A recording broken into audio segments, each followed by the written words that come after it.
Hi, YouTube. I have no idea what happened. The internet just went out. Uh, I think it went out for the whole building because I checked you can always see the other networks from people who are nearby, and it looked like their stuff went down too. So we're back. Some kind of it just stopped. But anyway, hopefully we're back and everybody can hear us and we're rolling where we're rolling. Yep. Okay. Anyway, I was talking about what if the crisis was not over. You know what I think? I think probably what'll happen is if Trump wins the election, then the election of 2020 would be kind of like Pearl Harbor, and the 2024 election would be midway. It's the time when you just come back with just this overwhelming victory, and the war was never really winnable for the Japanese, but after midway, it was all America, pretty much all the way, and yet midway was not even halfway through the war in terms of the total time. So there's still a lot of work left to do. But it occurred to me that that this might be it. That there might be just the whole thing was the crisis of belief in the system, because I remember clearly after 2020 and long after 2020 thinking, I don't know if we'll ever have an election again that we can count on that can be fair. It looks like that the Republicans have done just brilliant work on the ground in Pennsylvania and other states. This voting early thing is really, really useful because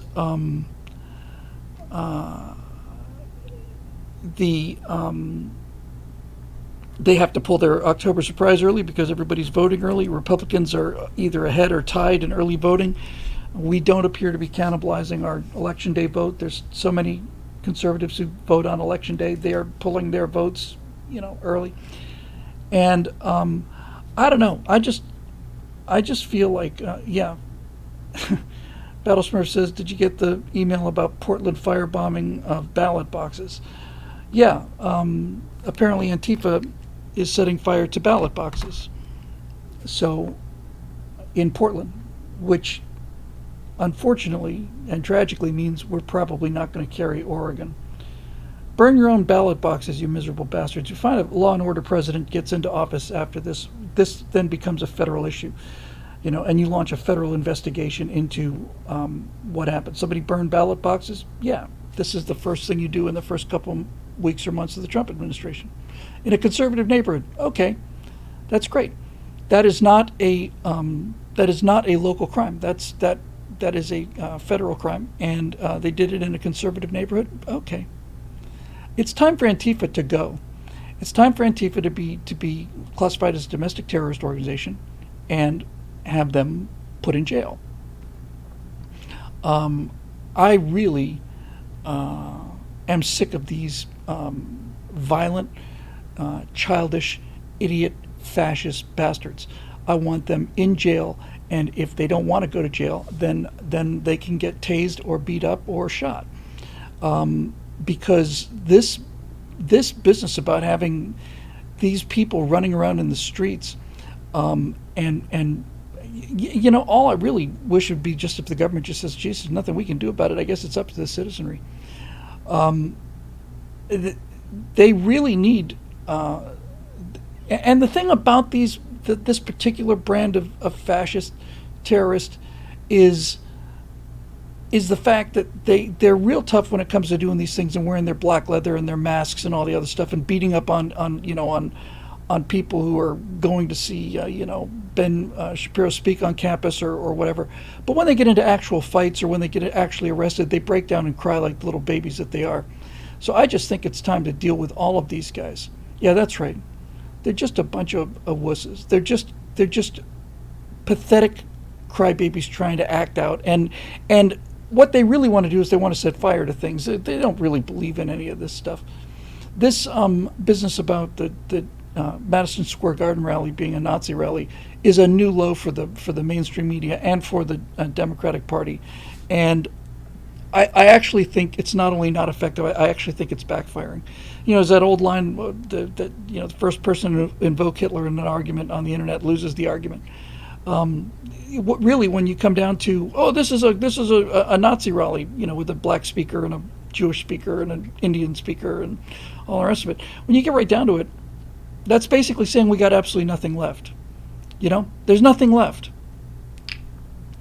And I think most people really get it. And to be perfectly honest with you, I think all of this Nazi calling has done more to energize Trump's base than it's done to energize their base.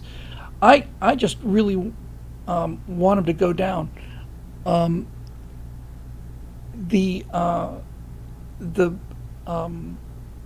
I think they are going to go down. Somebody major, I forget the name of the pollster who was on a podcast. I know that really narrows it down. I think it was on Tucker. I don't ever watch Tucker. I don't watch any of these shows. I do watch clips from them. And this guy said that if Trump wins this thing, especially if he wins big, it is going to trigger the biggest mental health crisis on the history of the world. There's going to be 30, 40 million people are going to go barking, raving mad all at the same time. And they have pumped up this Hitler rhetoric, and he's coming for us with the military. There are people who believe this stuff. Let me just say this. I'm going to probably say this I'm certainly going to say this on a wider platform, as wide a platform as I can get. But here's the thing about these progressives and how little they understand. They not only don't understand us, they anti-understand us. They're just projecting themselves onto things.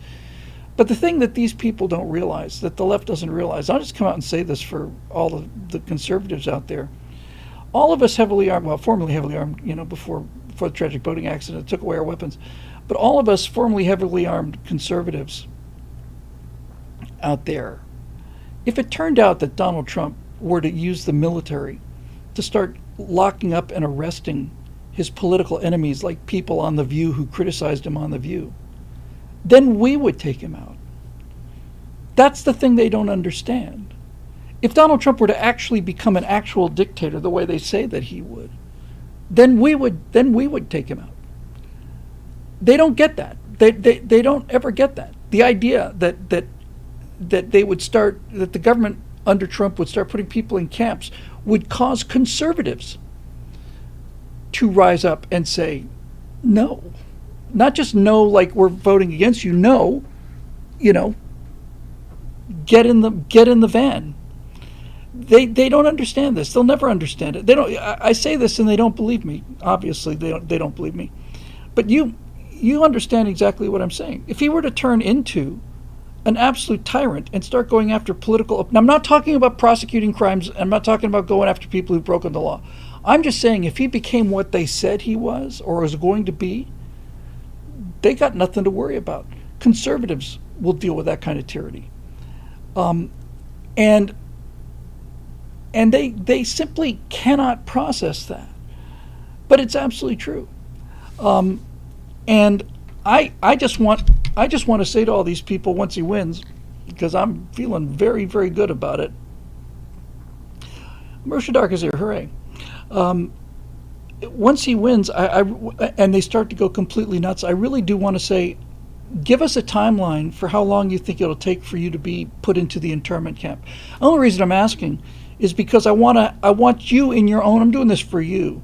I want you in your own mind to realize if you say that it's going to take 3 months to get everybody rounded up, I want you to be able to say, well, it's been 6 months since he's been president, hasn't happened yet.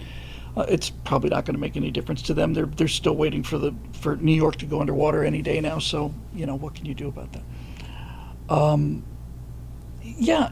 Scott Bates says he couldn't do it anyway. The military wouldn't follow through. It's against the law. They can't understand this. They can't understand this. It's against the law. It's exactly against the law. And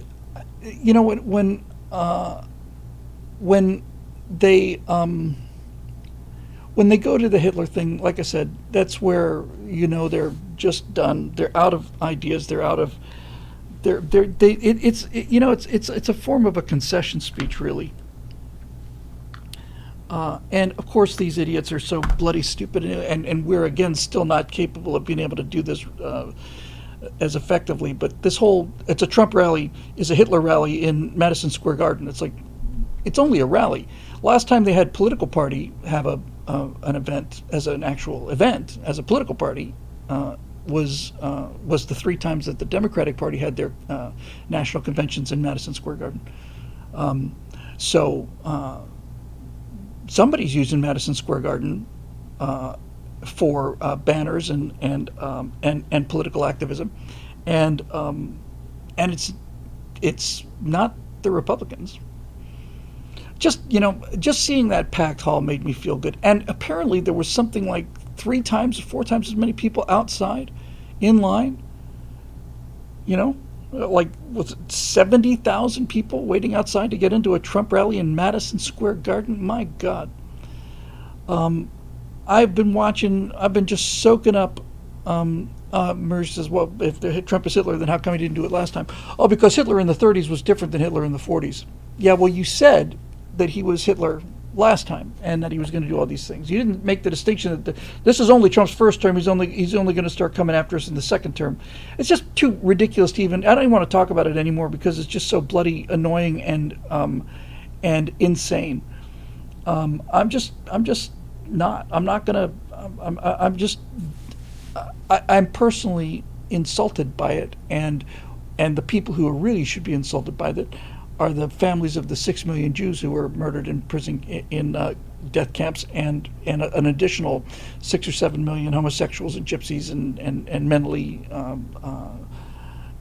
deficient people and all the rest. Those people have been reduced to rhetoric. It's like it didn't happen. You compare. I just want to say Trump's exactly like Hitler if it only weren't. And the only thing it's missing is 12 million dead people. Other than that, it's just virtually it's identical. And what do you say to people like this? It is going to be a real immediate problem, but I got to tell you, after the last 4 years, I'm going to be enjoying it. I'm going to be enjoying watching people just lose their minds over the fact that their own rhetoric has